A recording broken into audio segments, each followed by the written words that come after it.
Hello, it's me, Red. How are you? Are you ready to hear some r/ProRevenge? Read by Red? Yes? Okay, let's get straight into it. One-party consent recordings. The kryptonite of bumhead supervisors.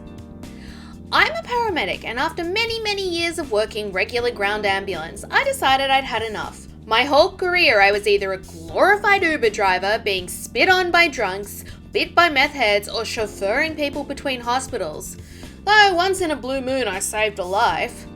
There isn't a lot of different jobs you can parlay an EMS career into, so I elected to move into the private sector and got a job doing basically the same thing at a mine in a remote environment, working 2 weeks straight with 2 weeks off. Less stress and an enviable salary. On the surface, this was a sweet gig, almost heaven compared to the regular stretcher jockey job I came from, and it would have been such if not for the absolute psychopath who managed the EMS services out there. I didn't work directly from the mine's operator. Instead, I was employed by a contractor. The coordinator, my local boss, as he was called, was a golden boy as far as the mine company was concerned. There wasn't a butt he didn't kiss or a bigwig he wouldn't suck up to. And I admit, he could be charming, quite adept at impersonating a human being, actually. It wasn't long before I discovered he reserved decency for everyone but his subordinates. His behaviour started out as petty micromanaging, which was irritating, but then progressed to insults, put-downs, name-calling. "Hey, dumbass," was his usual way to get my attention, and outright hostility. The man clearly enjoyed being a small-time workplace despot and knew he could get away with it because of his reputation with our paymasters. It was around the 2nd-month mark before I really warmed up to my co-workers. There were 8 of us, including myself and the loser-in-chief, and not a single one of them spoke a nice word about him. Most were resigned to him acting like a massive jerk because the 2-week holiday every month, along with the pay rate. They also told me that every complaint only fell on deaf ears, provoked retaliation, and again, his relationship with the client made him nigh untouchable. This is when I started recording everything he did or said with these 2 assumptions. 1, the company would only act with serious proof of malfeasance. 2, his acts of bastardry would only escalate. Neither assumption proved false. I had nearly 3 months of audio tapes of him being just his regular bumhead self before he went too far. About a week into the shift, I showed up to our station and was called into his office, only to be informed I was being let go and my replacement would be there in a few hours. I was to go back to our accommodations, pack my stuff up and report back there. Well, damn, I thought before doing as I was bidden. Upon arriving back to the office with my suitcases, this sadist started laughing and said, "No one's coming to replace you. You're so effing gullible." It was a mock firing, and I'm sure he feverishly jacked himself off to it later that night. I was livid and let loose on him, finally ending a tirade with a malicious hint. Can you imagine what the office would do if they could have heard all this bullcrap? Unrepentant to the last, he coldly stared at me before replying, "Can you imagine what they would do if a bunch of empty beer cans turned up and I told the office I saw you drinking?" Having recorded all this and knowing my glorious victory was assured, I feigned capitulation and carried on with my day. My first day off, I sent in a detailed letter to the company along with the recordings. As expected, they fired his butt. What came after was righteous cackling laughter. For hours. I wonder if this is how Napoleon felt after winning at Austerlitz. Oh dear. Like he just felt like he could get away with anything because he sucked up so much to the mine company that he thought he was indispensable.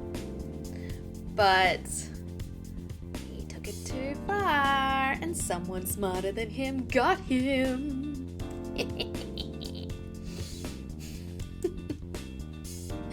Okay, you ready for the next one? You are? Are you sure? Do you need a break? Do you need a break? you can always, take this time to like the video and leave a comment about how cool I am. Okay, here's the next story. Revenge of the construction workers. I'm a teacher, and when I was younger, I would take summer jobs to supplement my income. One summer, I worked for a bricklayer named Jerry and heard an amazing story. I worked for Jerry in the mid-90s, so the story either happened in the early 90s or in the 80s. Here it goes. The setting for the story was a community of small rural towns which had only one brick contractor.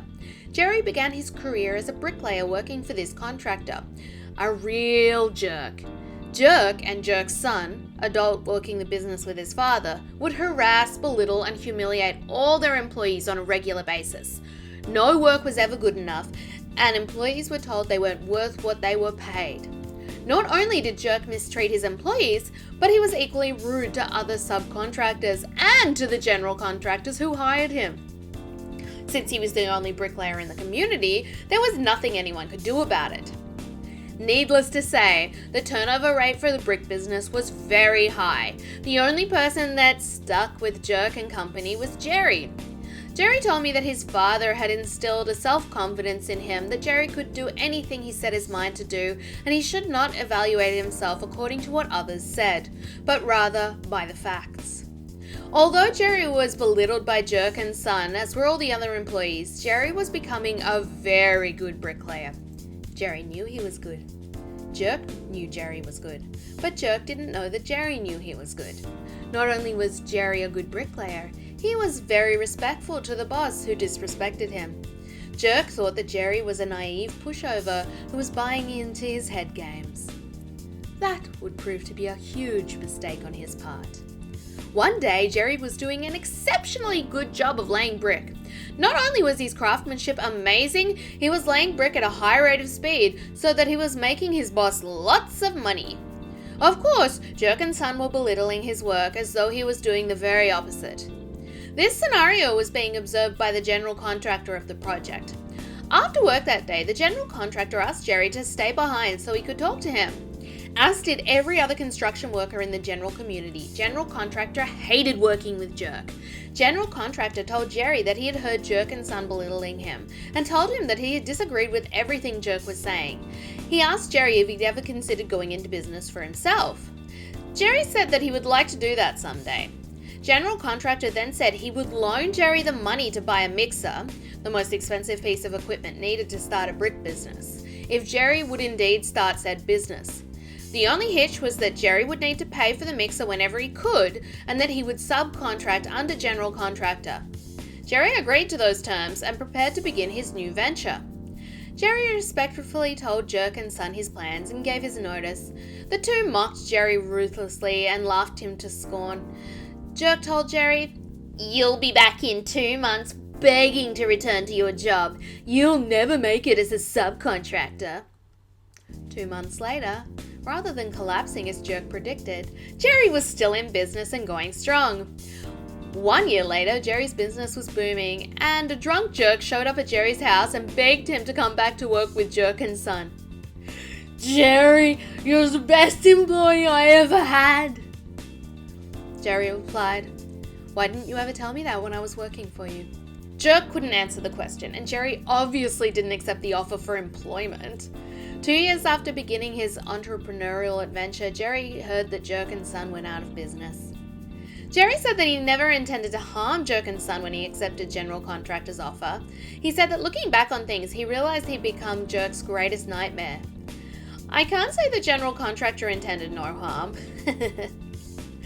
I thought the most amazing thing about this story was how Jerry maintained his self-esteem in spite of all the ridicule. I also gained a respect for Jerry's father, who instilled an unshakable self-confidence in Jerry.